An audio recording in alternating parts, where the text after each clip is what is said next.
Hey guys, it's Wednesday, January 11th, and this is Newswave. So we talked a bit about how Microsoft is doing some odd stuff with the Xbox, where the Xbox doesn't really have any true exclusives since the PC is getting a lot of them as well, and Halo Wars 2 coming out, I was thinking maybe they would try to keep that closer to the Xbox, where there'd be a staggered release for the PC eventually. Well, it looks like it's coming out at the same time, and they're even going to do physical releases in stores. So THQ Nordic, they're actually working with Microsoft Studios, 343 Industries, partnering together, and they're going to basically be working together to bring retail copies, box copies, to big retailers, Walmart, Target, big box stores, probably GameStop as well, if GameStop wants them. I know GameStop has kind of stopped selling PC games since the market has dried up with Steam, but big box stores, they have no problem making tiny bits of money on stuff, so they're more than happy to bring it in, put it on the shelves, and if it sells, great. But this kind of has me worried going forward about the Xbox, since it is basically becoming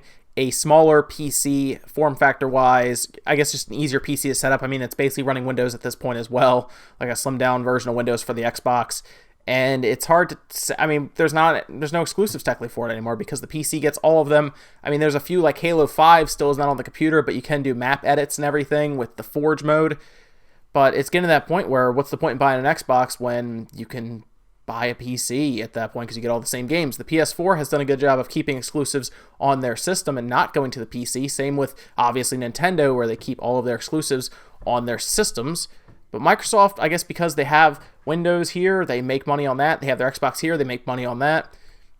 It's not a big deal if it goes to Windows for them. So I talked very briefly about the Wii U emulator called CEMU, and I should have touched on a little more. Well, a lot of more stuff's come out. Videos, especially, have shown that they have actually been able to get 4K gameplay out of it. So games like Xenoblade, they showed that off. They showed off Bayonetta 2, where it actually runs at 4K resolution. And what's really interesting here is the Wii U actually used textures that were very large, so they look really, really good in 4K. So even if the game was scaled to 720p, they used like 1080p images and resolutions for textures. So these games look really good in 4K.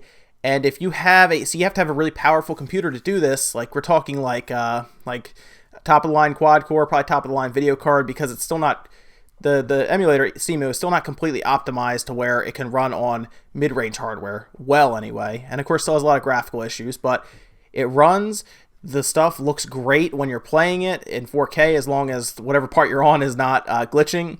And it's pretty cool to see this, just because that means the Wii U, especially the games, will have a life kind of after the system starts disappearing and going away.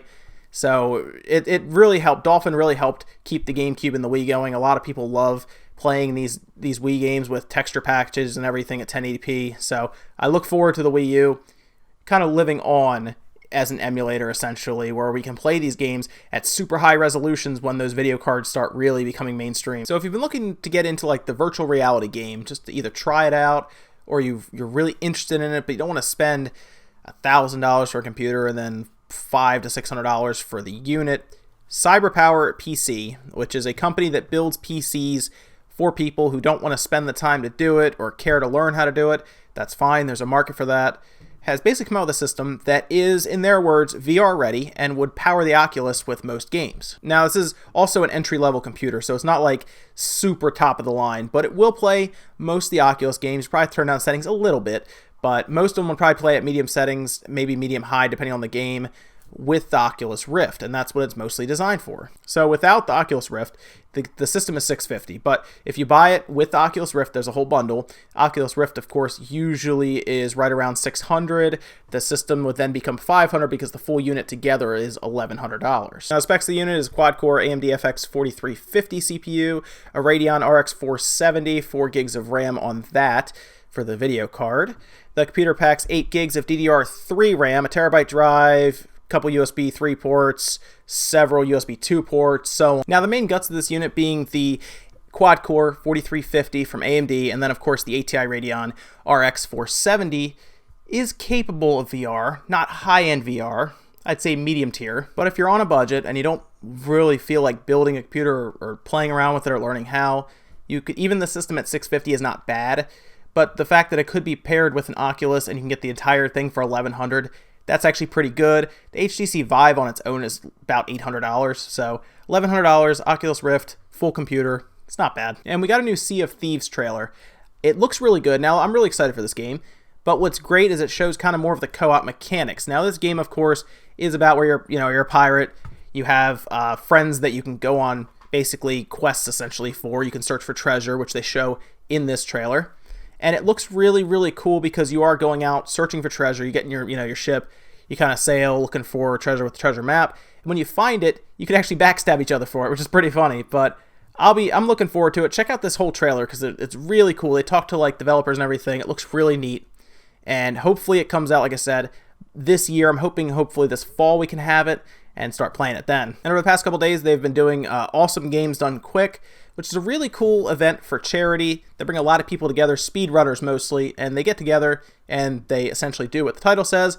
They do games quickly. And one particular speedrun essentially caught my eye, and probably caught a lot of other people's eyes. So I kind of saw this pop up here and there on news sites. And it makes me look pretty bad because I've been trying to play through this game on my live stream while I was answering questions, and I got nowhere in about 2 hours. This person beats the entire game in under 3 hours, and the game I'm talking about is Pokemon Emerald. So it took him exactly 2 hours and 56 minutes to entirely go from the beginning of Pokemon Emerald to the end. And he did most of it with one Pokemon. He used Mudkip right in the beginning, picked him, and blasted through most of the game. He even ends up getting Rayquaza at the end, the legendary Pokemon, just to do it, I guess. I don't know. I mean, it's part of the ending, I guess. He wanted to completely beat it right then, and it's pretty impressive to see somebody do that. Now, there's a lot of mechanics that go into doing this correctly. Things like, how how dry is the battery in the cartridge, for example, different sound cues. It's really crazy to think about, and you can kind of read through some of the different things that he was doing over on that site. But they have the entire video up over on their YouTube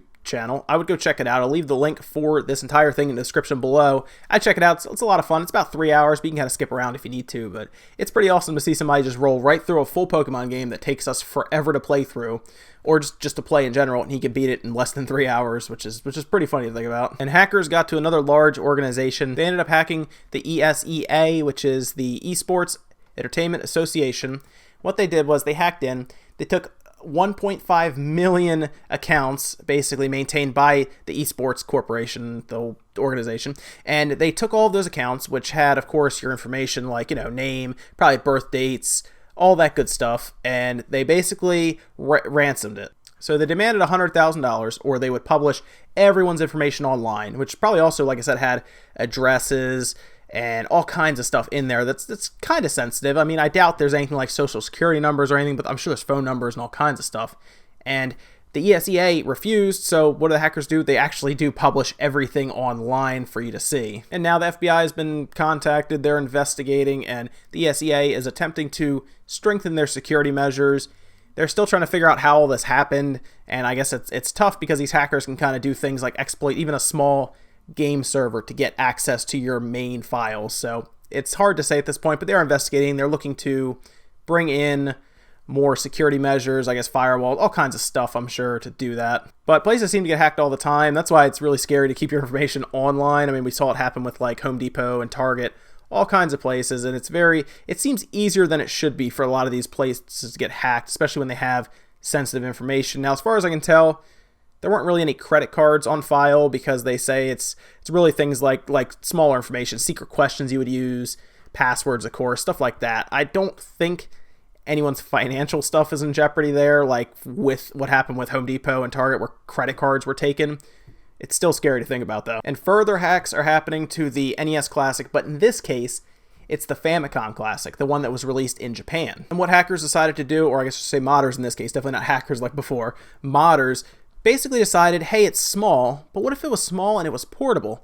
So they actually built a Gameboy shaped shell with a screen, and they took the board and actually fit it into it, closed it up, and they were able to use the system as like a portable Game Boy. It's one of the coolest things. They have a whole video showing how they did it. I'll show you some snippets here of the finished product, but I would check out their YouTube channel. I'll put that in the description below as well. I'd check it out. It's a really cool idea, and it's just, I don't know, it's neat. Someone needs to do this with the NES Classic, though. That'd be really cool. And the last bit of news I'm going to leave you guys with today is basically a life-size replica of the Majora's Mask, and it's really neat. First 4 figures, the company doing it, is designing these things, and they look fantastic. So there's two different versions of the mask to buy. You're going to start seeing some pictures here and tell me it doesn't look amazing. Those horns actually are removable as well, which is really cool, but there's two different versions. There's the standard edition, which is available for $359, and then there is an exclusive edition that basically has the lights light up with LEDs and everything. It looks really cool with the lights off, and it's just so cool to have. Again, it's expensive, but it actually looks like the quality of this thing is there. It looks like it actually justifies the price if you're a big collector and you like these kind of things. It doesn't look like it's like some cheap, cruddy piece of plastic or anything, but I like when people do this stuff. It's so cool. If I was a millionaire, I'd have this stuff all over the place because it's just so neat to have. But they're going to do some more. I don't think they've said otherwise what they're going to do. I'm hoping it's more Zelda stuff, obviously, or at least stay in that universe, maybe do some stuff with Metroid possibly, but the Zelda franchise is so large. There's so many places you can pull these kind of things from, and that's honestly probably why they like doing these, because it gives them more, I guess, more of a challenge artistically to do it. And guys, that's going to do it for Newswave today. Make sure you comment, like, subscribe, all that good stuff, and I will see you next time for Newswave.